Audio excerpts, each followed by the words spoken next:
म्हणजे आता वय किती आहे तुमचं? 85च्या आसपास असेल. 85च्या आसपास. ही जात पैसे देणारी जात ही. शेळ्याच्या जेवावर बांगला बांध. विचार करा असं म्हणावं असं जे पेक्षा भारी बनवतं. तर बाबा हां नमस्कार. तुमचं नाव आणि गावाचा पत्ता सांगा. तुम्हाला सांगू का मी हा आता माझं नाव सांगेन हा पण तिथला पत्ता मला माहिती. बरं नाव तरी. नाव सांगतो श्रीरंग नामदेव मंडळ. बर आणि कितीक वर्षापासून ही करताय शेळी पालन व्यवसाय? आपलं लग्न झाल्यापासून चालूच आहे. लग्न झाल्यापासून. म्हणजे आता वय किती आहे तुमचं? 85च्या आसपास असेल. 85च्या आसपास. आणि एवढं वय असून देखील तुम्ही शेळी पालन करताय दिवसभर फिरून? फिरून म्हणजे काय रान आहे का नाही दिसते का नाही. बर ती शेवट सेंटर ते हा उंच झाड ही माडी बर माडी ते ही हा म्हणजे एवढं पटांगण आहे का नाही हा हे वाडा आहे आपल्या तात्या. हो. त्याच्यामुळे काय बाहेर जायची काय गरज लागत नाही ना. नाही बाहेर जाणं ना होय नका पण एवढं वय असताना सुद्धा तुम्ही अजून आता जर मी जर समजा मी जर घरी बसलो हा तर माझा काहीच उपयोग होणार नाही. म्हणजे सगळं शरीर आहे का नाही बाद होऊन जाईल. आता ही हालचाल आहे माझी हा म्हणून मी आतापर्यंत जातो. बर आता एवढ्या वयात सुद्धा तुम्हाला काय म्हणजे दुसरं काय असलं आजार बिजार काय? संध्याकाळच्या टायमाला ताप होतो हा. म्हणजे कंबारट मग ते थांबून थांबून वयानुसार म्हणजे वयाच्या मानानं वयाच्या मानाने त्रास दुसरा काय नाही. दुसरा काय नाही. बर बघा मित्रांनो जवळजवळ 85 वय असताना देखील फिरण्यामुळे शरीर किती स्वस्थ आहे म्हणायचं का तर शरीराची हालचाल चालू आहे. हां आणि ह्या वयात सुद्धा एकही गोळी नाही कसली ती. एकही नाही. आणि बाबांनी सांगितलं की लग्न झाल्यापासून माझा व्यवसाय आहे. हाच व्यवसाय म्हणजे जवळपास मला वाटतंय की 70-75 वर्ष तरी व्यवसाय चालूच आहे हो म्हणायचं. आहे आहे. बरं आता सुरुवात कशी केली होती का त्या टायमाला घेताना? घेता नाही काय काय भानगडे आता ही शेरड ह्याच्यामध्ये जाते इथे हा इजापुरी एक आहे. इजापुरी आहे. इजापुरी आता ह्यात ही पांढऱ्या तोंडाची शिर्डी दिसते ती इजापुरी शिर्डी म्हणायची. इजापुरी आणि बाकीची आपली गावरान आहे ती गावाला तिला 3 करडं होतं. इजापुरीला. 3 करडं. बर मग आता मला सांगा ह्याचं काय दूध वगैरे काढता का नाही?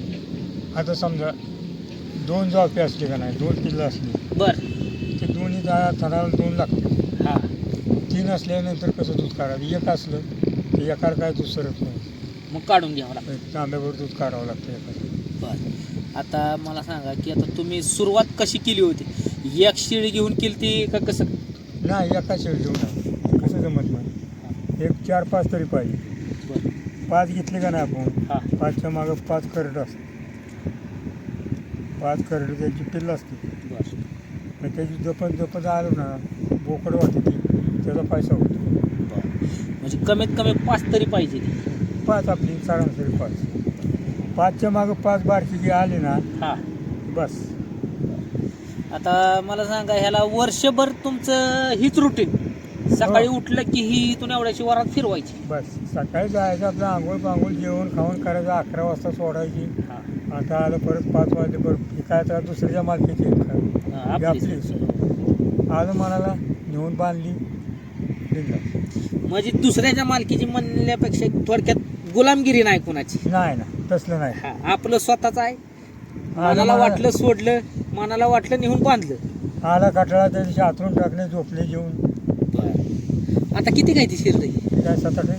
7-8 आहे ती? 2-3 बोकडं होती ती इकली. होय किती महिन्याची होती बोकडं? 14-15 14-15 हजारांनी बोकडं इकली. हो 5 बोकडं 5 दिली का बोकडं? किती महिन्याची बकरी होती? तसं आहे म्हणजे कसं आपल्या अवलंबून आहे. हा आपण लहान पोरांना कसं जसं जसं आपण खायला चारायला असं मोठं होतं. म्हणजे सांभाळणीवर तयार झाली. म्हणजे आपल्याजवळ आहे. मग तरी बी 4-5 महिन्याची करड असणारच. 5 महिन्याच्या पुढे जात नाही. हा 5 महिन्याच्या आतलं जे आहे ना हा पैसा आपला हा म्हणजे 5 महिन्यात करडू 15-1 हजार रुपये देऊन जातो जात आपल्या सांभाळण्यावर आहे. हा आता मोकळं तुम्ही म्हणाल 15,000 मिळायला पाहिजेत मिळतात. नाही हातावर घेतल्याशिवाय नाही जाणवर. बर आता ह्याला वर्षभरात काय रोग राय येते का? रोगरा मग काय आता आपल्या मागे रोगरा आहे हा जनावर आहे. हा आलं तरी काय आता एखाद्या टायमाला जाणार तर कुठं काय होतं बरं. पुढे मिळते मेडिकलमध्ये हा. आणायची पाजायची चावत करायची चाललं मग. म्हणजे आता पहिल्यापासून माहिती झाली त्याच्यामुळे काही एवढं वाटत नाही आहे. काय वाटत नाही म्हणजे कसं की अडचण पडत नाही. बरं. ती करडं उभं राहिलं का नाही आपण लगेच वाकाय पाहिजे. हा नरमलं. अरे का बरं सारा नाही बघायचं दुपारपर्यंत संध्याकाळपर्यंत सकाळच्या पारी त्याच्या औषधाच्या मागा लागायचं. बरं. आता मला सांगा, आता आपण बघतोय की बऱ्यापैकी माणसं काय करायला लागल्यात, आता ही फिरतं शेळी पालन नको म्हणतात, बंदिस्त करायला बघतात रानामध्येच. नाही हा. फरक पडतो. कुठलं बरं वाटतं तुम्हाला, आपलं हे फिरस्ती मला बरं का बंदिस्त? बंदिस्त म्हणलं का नाही त्याला जाग्यावर आलं सगळं. बरं. तुम्हाला सांगतो बंदिस्त केली की त्याला ते जाग्यावर आलं, खाणं पाणी बरं. सगळं व्यवस्थित येतं. बरोबर आहे. आणि हे कसं आहे, आणि ती दाबले गेली का नाही म्हणजे बांधून गेली का नाही. आता यांचं पाय आता ही खाते ती कशी येईल त्याची बघा बरं आहे का मोकळी मोकळी म्हणजे त्यांची तब्येत फरक पडतो. खायला मग तुम्ही घाला म्हणजे बंदिस्त आहे तर भरपूर खाय आहे, आहे. पण उपचार येत नाही ती, फिरून असल्यामुळे अंगी लागते. आता ह्याला काय विचारते मला सांगा तुम्ही. संध्याकाळचं येऊन टायमाला येऊन बघा. बरं. गचच फुगून आली वगैरे. आणि घरी गेल्यावर काय खुराक बिराक काय नाही? काय नाही संध्याकाळची नेली का नाही अशी नेऊन बांधून टाकायची. बरं. असलं आपल्या जो काय उडीचं गावात संध्याकाळचं टाकायचं, सकाळच्या बाहेर तिथून सोडायची, दुसरीकडे चांगली जागा बांधायची. आता मला सांगा, तुम्ही याला कसलाच खुराक बी देत नाही, नाही, फक्त नाही. दिवसभर चारतेल तेवढंच? आपल्या ह्याच्यावर आहे. आता आपले बाबा आपल्या 2 एकर शेती आहे, बरं. तिथे एक मका आहे आपली. गेलं संध्याकाळच्या टायमाला शिरडं बांधून गाडीला किक मारली, गेलं आणलं एवढं तोडून टाकलं, आपल्याला कोण नको म्हणते. पण परिस्थितीच्या मानानं हे बरं आहे आपलं, काय चारतेल ती चारतेल. आणि परत आता पोरे थोडी मंडळी या कामावर गेल्या म्हणजे येताना आपलं गावात घेऊन याच्यात थोडेफार येते ती संध्याकाळी. की आपलं सकाळी टाकायचं, संध्याकाळी टाकायचं, सकाळचं आपलं राहिलेलं टाकून द्यायचं ना आणायचं. आता मला सांगा, आत्तापर्यंत असं काय ह्यात झालंय का की बाबा असा काय एखादा बोकड बाबा ते मी जास्तीत जास्त किमतीला ऐकलं? हां असं. होतं की. होय, असं सांगा एखादं, किंवा एखादं बकरं होतं बाबा मी अशा टायमाला बरं का? त्याला बाबा जास्त मला नफा देऊन गेलं. ती तुमच्या होय, हां. ती माझ्यावर नाही. हं. घेणार तुम्ही हो म्हणणार. हो. मी तुम्हाला नुसतं फक्त मी तोंडी सांगणार, हं. पण काम तुमचं आहे. कसं हो. तुम्हाला जास्त पैसे पाहिजे असेल ना त्याला जास्त खाया घाला, बरोबर. लागेल एवढा पैसा आहे. पण आता तुम्ही एवढी वर्ष राखताय, हो एवढ्या दिवसात जास्तीत जास्त किती किमतीला ऐकला बोकड? जास्तीत जास्त जास्तीत जास्त 25, 30, 40 पर्यंत जातो. जातो हो इकले. हो हो, पण ते त्याला सांभाळणे ना. बर. आता 20-30 वयाचा झाला म्हणून मोठा झाला. मग आता हे पलीकडचं हे अलीकडचं बोकड दिसतोय का हा. पाय बांधलेला, बर. तशी कसं आहे बघा. हा. ते किती महिन्याचा बोकड असावा? असं नाही 7-8 महिन्याचा. मग बघा तुम्ही आता की चालताना मला ऐकत नाही ते माझ्या वयाच्या मानानं, हा. म्हणून मी त्यांचं पाय बांधतो. बर. म्हणजे पळते ती थोडक्यात. म्हणजे त्यांच्या मागं आपल्याला रनिंग होत नाही, नाही. बरोबर. हे म्हणायचे बाकी नाही. आता अशी काही येळ की बाबा आपण ह्या शेळ्यांच्या जीवावरच जे काय करायचे ते आतापर्यंत केलं, हो असं काय वेगळं हो होतं ना. काय काय गोष्टी अहो. केल्या बरं ह्यांच्या जीवावर? आवाज समजा 10ची, आज समजा 10ची 20 झाली, 20मध्ये 10 बोकडं होत्या, म्हणजे 10 करडं होते. 5 बोकडं झाली, 5 बोकडं आपली झाली, परत 5 करडं झाली का नाही की त्याच्यात 10 परत 5 वाढली, ती 15 झाली. म्हणजे अशी वाढत राहते, वाढतं प्रमाणे. फायदा होतच राहतो. हां फायदा म्हणजे आपल्याजवळ आहे. पैसा 1 रुपया नसुद्धा, पण माझ्याकडे माणूस धावतील येते चित्रा बघून, का माझ्याकडे बघून येते का? चित्रापाच्या जीवावर. बँकेवाला काय म्हणतो 11 वाजता बँक उघडल्यावर त्याचं तसं हित नाही. आहे. उशाला पैसा आहे, चलत चल. संध्याकाळी झोपत जर उठवायला हे झोप म्हणजे माझे किती पाहिजे तुम्ही घेऊन, म्हणजे शी जात पैसा देणारी जात ही.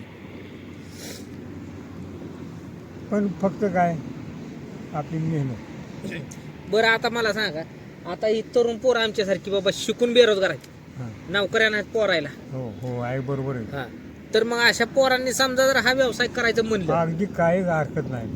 मला सांग का, इथे रामसवाडी माझं गाव कुठे फलटणच्या अलीकडे तरडगाव म्हणून नाही, फलटणच्या अलीकडे तरडगाव. तरडगाव. हा. तर मी इथं आमची मुलगी आहे त्याच्याकरता मी इथं आलो. हम्म. तर तुम्हाला सांगतो एक माणसाने इथल्या 25-30-40 शेर्ट बंगला बांधला त्या शेर्टात. पण त्या माणसाला गाव नाही, शिव नाही, जाणं नाही, येणं नाही. 30-40 शेर्ट ती त्याच्या मागे 40 करडे. शेळ्याच्या जीवावर बांगला बांध. विचार करा, असं म्हणावं असं जे पेक्षा भारी बनवतं. म्हणजे थोडक्यात आपण ह्या चित्रावर प्रगती करू शकतो, पण फक्त मेहनत करण्याची ही पाहिजे, ताकद पाहिजे. ताकद पाहिजे. आता हे कसं आहे, आपलं नोकरीवाल्याचा प्रश्न वेगळा आहे, आपला प्रश्न वेगळा आहे. मग बघायला गेलं तर मग हे नोकरीला ऐकत आहे का? अहो नोकरीला कधीच गावत नाही, हं? कधीच गावत नाही. जिद्दनची काठी लावून जर केलं तर पैसाच आहे. आता तुम्ही सांगताय 30-40 यार्डावर बांगला बांधला म्हणल्यावर. आता मी आता दुसरा माणूस नाही व्हायचं, तुम्हाला लगेच पटलं असतं. हो. एकटाच माणूस आहे, 2 मुलं येते, हां. पण एकटा तेवढी शरीर सांभाळतो रोज. बरं. एवढं पटा ही आता आहे का नाही, हां. एवढा राऊंडमध्ये जाऊन घराच्या मोहर पार्ट केला असं. हां. सकाळची न्यायची, संध्याकाळी आणून कोणायची, फिरूनच. आणि अशी हिंडूनच आहे. बरं. ती काय बांधून येत का सकाळची न्याने. आता हे डोंगर आहे इकडे बा, तुम्हाला माहिती आहे हे रान कोणाचं, इथं काय आहे, हिंडायचं. मी हिंडावतो तिकडे. हो. म्हणजे असा तो माणूस शिकला आहे, त्याच्यामुळं त्याचं जमलं असं मोठं आहे. बाकी काय. चालतंय. मित्रांनो, आपण पाहिलं की बाबांनी असं सांगितलं की जर करण्याची जिद्दनची काटे असेल हां, तर हा शेळीपालन व्यवसाय सुद्धा खूप फायदेशीर आहे. फायदेशीर आहे. आणि नोकरीच्या मागं न लागता एखाद्या नोकरदाराला सुद्धा ऐकणार नाही इतका फायदा आणि नफा आपण ह्याच्यातनं कमवू शकतो. फक्त कष्ट करण्याची ताकद पाहिजे. ताकद पाहिजे. तर बाबा चांगली माहिती दिली तुम्ही, त्याबद्दल धन्यवाद. आणि मित्रांनो, अशा शेळीपालन आणि शेतीपूरक व्यवसायांच्या मुलाखती पाहण्यासाठी जोडधंदा चॅनलला सबस्क्राईब करा, व्हिडिओला लाईक करा आणि फेसबुकवर पाहत असाल तर फॉलो नक्की करायला विसरू नका. धन्यवाद.